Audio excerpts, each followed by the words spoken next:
Welcome to this Zentangle Quickie. My name is Heather Hartwick Gladden. I'm a certified Zentangle teacher, and today we're going to take a look at the tangle Propeller from Debbi Minero. Now, I'm pretty sure, I think this is the latest from our friend Deb. It's another really, really neat tangle, and we had so much fun with it today on our Tangle Time session. I'll show you my results later. But we'll get right into it. It starts with a square or a squarish type of uh,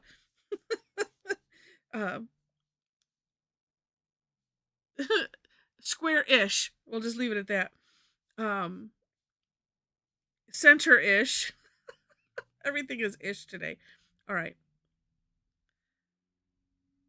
And you know me. I like to eyeball things, and so I am. All right, that's not as off center as all the other ones today, but you won't know. I mean, I've kind of said, but if I didn't tell you, you might not notice. We'll see. All right, then once you have your square, then we're going to put we're going to cross the lines, going from the center of each side across and across. And then from here, we're going to do a bunch of flux shapes or teardrop shapes, whichever way you want to think about it. Like so. And they can be as thin as or as thick as you want, as long or as short as you want. We saw some really lovely variations or interpretations of this on our calls today. If you are interested in seeing those replays, number one, subscribe to the channel if you don't mind. That way you will see it as soon as I post it. That would be just the replay. But then I also strive to, although sometimes it doesn't happen, but I strive to get the replay out, which would have in it screenshots and close-up pictures, along with links to all of the videos and stuff and step outs. But that way you can see what everybody did. Really, really neat tangle, as I said. All right, so once you have all of those flux shapes in there, then we came up with a new term, aura.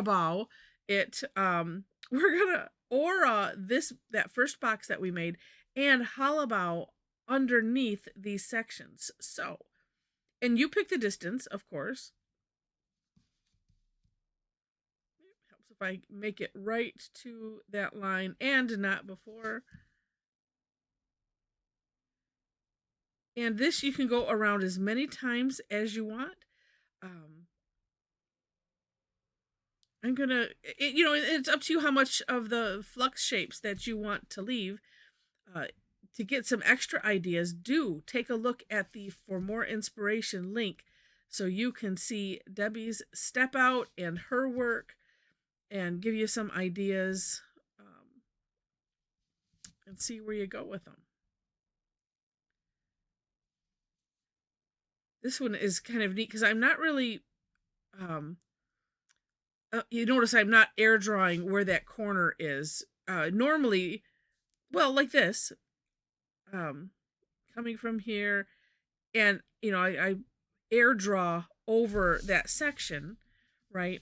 But I'm not doing it on the corners because it seems like it works just as well to try to maintain a similar distance all the way around. And that, like I said, that just seems to cover it. And then sometimes I get a little lost. 1, 2, 3, 4, 1, 2, 3. Okay. Because even though it doesn't technically line up, it can kind of give that impression because there's so much here. And like I said, and we're kind of going around a corner. All right. I think I have them all. And I'm going to leave it at that. Yes. All right. Then in the center, we're going to put another little box, kind of crossing all 4 of those lines like so. And then going from corner to corner, and essentially coffering. I like learning new terms and using them. um, like that. And it's like I said, it's a really, really neat tangle. So up to you how you want to decorate this. Let's see. You know what? And I didn't. Oh my goodness, I didn't do this on my tangles. And since I can't resist, I'm going to put a nice little line dot dot in those. And I might just leave. Well, let's see. I'm going to debate. Leave the other ones blank. We'll just do some shading. Look at how cool that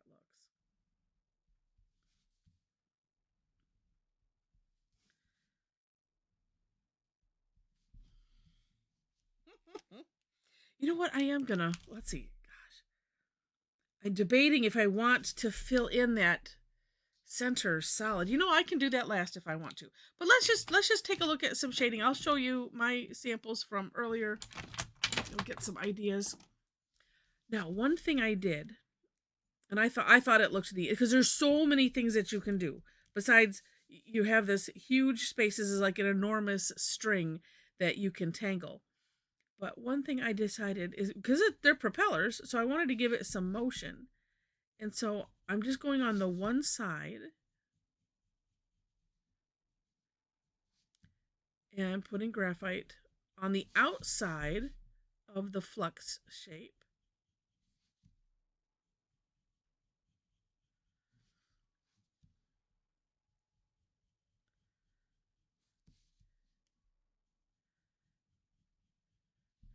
And sometimes I find it nice to, pick a space like that and just start a place and start with the shading and say, okay, let's do that. And we'll go from there.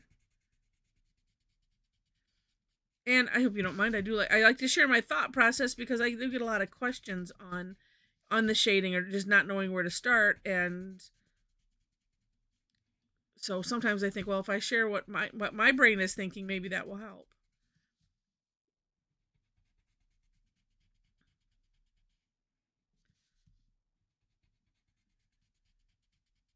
Yeah, and as you can see, I'm taking it all the way almost into the center. I could take it all the way into the center. I wasn't necessarily thinking that far. It's just going that way. All right, I've gone all the way around. Look at how neat that looks. I mean, you could do both sides. It'll just, it'll pop that off, the page anyway. But I kind of like that it gives it that motion. And, gosh, do I dare? I'm bringing it out a little bit. I'm daring. I didn't do this earlier. We're going big. I usually keep my graphite like that right towards the, about that. That's as far as it goes. So I'm going outside of my comfort zone here. And I know I'm amongst friends, so it's okay.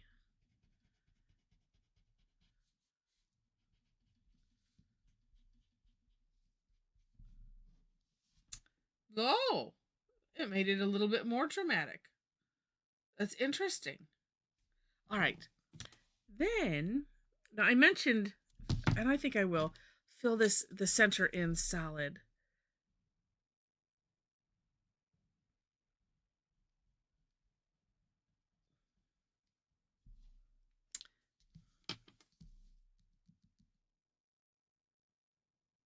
And then, I don't know. I'm debating on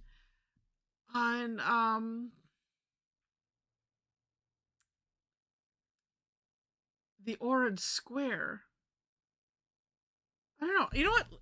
Let me think on that. And as I'm thinking on that, I might even, if I can find it, I might just make that darker around that edge with the colorless blender, if it shows its face here on my table, which is buried. Oh, there it is.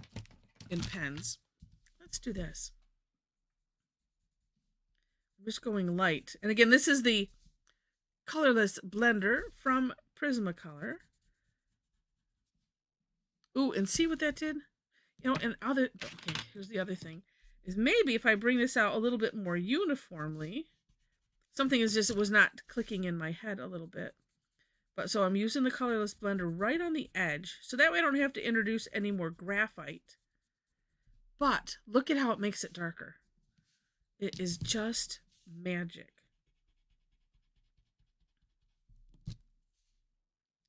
And I'll tell you what, sometimes, this is, like I said, this is something new. It popped into my head, and so sometimes it's just fun to just do it. And hey, if I'm going to do something, why not do it here right on a right on a video where I haven't really tested it or played with it? Because, you know, that this is Zentangle. This is what we do.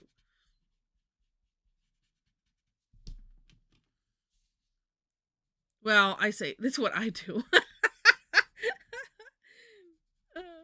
You know, because art, I mean, this is also, I mean, I've been doing Zentangle for what, 12 years, and it still feels, the whole idea of creating art with my hands, and not like doing counter cross stitch where I'm following, you know, a pattern, is still new and thrilling in my head. And so it's just, it's so fun.